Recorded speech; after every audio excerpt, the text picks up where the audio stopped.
Livro Vivendo pela Fé, capítulo 20. O poder do Espírito.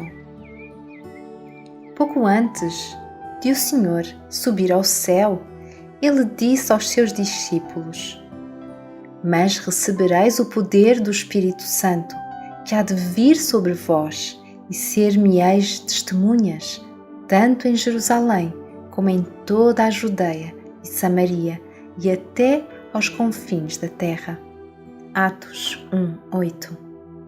Esta promessa é para você, bem como para aqueles que ouviram sua voz ao afirmá-la, pois quando você conhece o Senhor, deve passar a ser uma testemunha dele. E nada pode ser feito sem o poder do Espírito Santo. Deus lhe prometeu o Espírito, se você o desejar e se estiver disposto a submeter-se ao que for necessário para recebê-lo. A leitura alternativa do texto citado acima é: Recebereis o poder do Espírito Santo que vem sobre vós. A questão é: como esse poder deve ser recebido? Pelo que você deve esperar e orar. Uma questão pode ser definitivamente respondida, e é que o Espírito não virá da maneira que você designou, pois os pensamentos de Deus e o poder de Deus não são segundo o seu modo de pensar. Quando Elias fugiu de Jezabel para o deserto, a palavra do Senhor o encontrou dizendo: Sai para fora e põe-te neste monte perante o Senhor. E eis que passava o Senhor como também um grande e forte vento que fendia os montes e quebrava as penhas diante do Senhor. Porém, o Senhor não estava no vento. E depois do vento, um terremoto. Também o Senhor não estava no terremoto. E depois do terremoto, um fogo. Porém, também o Senhor não estava no fogo. E depois do fogo, uma voz mansa e delicada. E sucedeu que, ouvindo-a, Elias envolveu o seu rosto na sua capa e saiu para fora. E pôs-se à entrada da caverna. E eis que veio a ele uma voz que dizia: Que fazes aqui, Elias? 1 de Reis 19, 11-13. Não fosse a direta declaração contraditória do texto acima, você diria que o Senhor estava no vento e no terremoto? É natural supor que nada menos do que um furacão poderia revelar o poder de Deus, mas com a experiência de Elias, aprende-se que Deus mostra o seu poder de maneiras mais silenciosas. Foi uma voz mansa e suave, que revelou o Senhor a Elias. Assim será com você. Deus lhe diz: Aquietai-vos e sabei que eu sou Deus. Salmos 46:10. É no silêncio e na confiança que reside a sua força. Na entrega e no descanso você encontra a salvação. Você deve ficar em silêncio diante do Senhor. Do contrário, perderá a única voz mansa e suave que revela Deus à alma. Deus poderia trovejar com uma terrível voz, mas você não conseguiria entender o trovão. Isso só iria te assustar e aterrorizar. Então, ele se revela a você em um sussurro que traduz um som compreensível ao seu entendimento. Lemos: Quão pouco é o que temos ouvido dele! Quem, pois, entenderia o trovão do seu poder? Jó 26:14. Jesus estava no mar da Galileia com os seus discípulos quando se levantou uma tempestade, tão grande que o barco era coberto pelas ondas. Mateus 8:24. Os discípulos ficaram aterrorizados e apelaram ao Mestre. E ele, Jesus, despertando, repreendeu o vento e disse ao mar: Cala-te, aquieta-te. E o vento se aquietou e houve grande bonança. Marcos 4:39. Você acha que Jesus ergueu a voz acima do rugido da tempestade para acalmá-la? Você não está autorizado a imaginar tal coisa. Somente um homem fraco, consciente de sua fraqueza, levanta a voz ao dar ordens. A voz alta é usada para tentar esconder a falta de real poder. O homem que tem autoridade e que sabe ter o poder de demonstrar as suas ordens usa uma voz serena.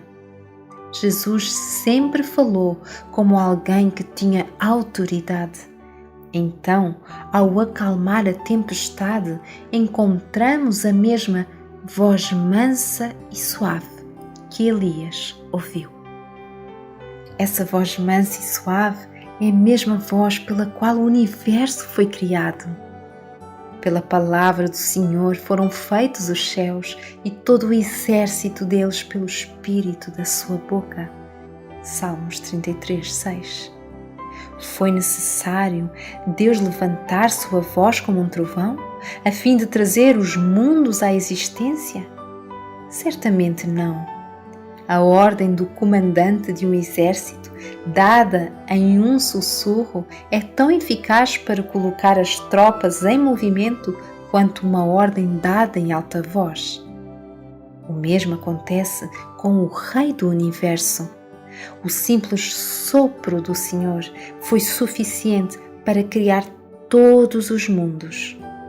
A voz mansa e suave que falou com Elias foi a voz que criou todas as coisas e é a mesma palavra de poder que agora sustenta todas as coisas.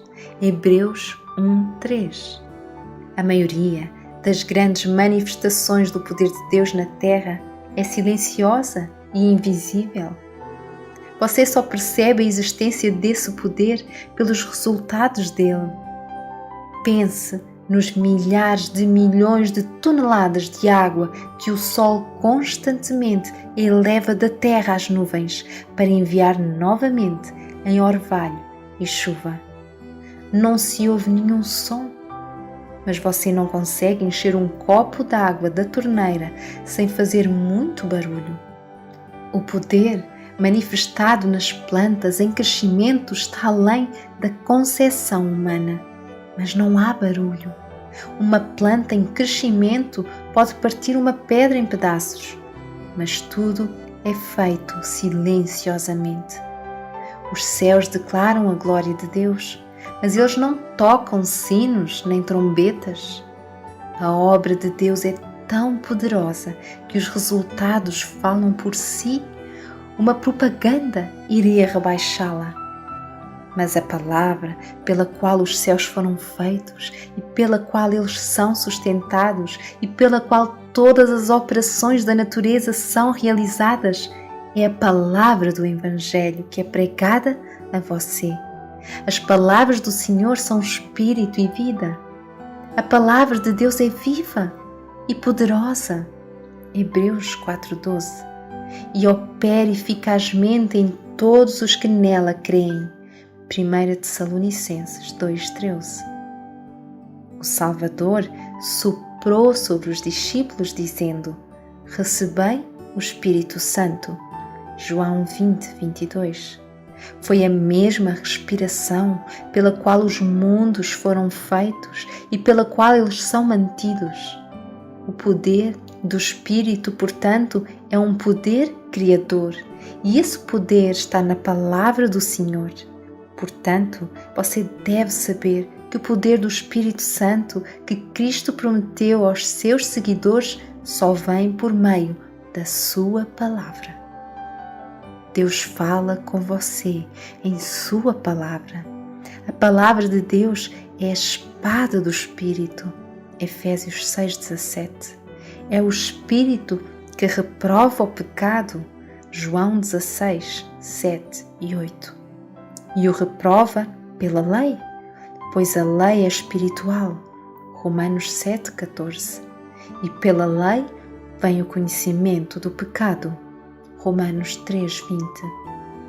A primeira obra que o Espírito realiza quando ele vem é convencê-lo do pecado. Se você aceita a repreensão e reconhece o seu pecado, o poder do Espírito se manifesta removendo o pecado. Ele também convence o pecador da justiça. Se você rejeita a reprovação, o Espírito é resistido e o seu poder não pode atuar na sua vida. À medida que as reprovações dadas pelo Espírito por meio da palavra são atendidas, a palavra permanece em seu interior e sua vida é moldada por ela. Você é então guiado pelo Espírito.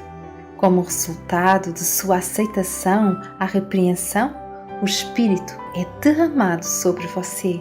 Provérbios 1:23. E é claro, o poder do Espírito se manifesta em você.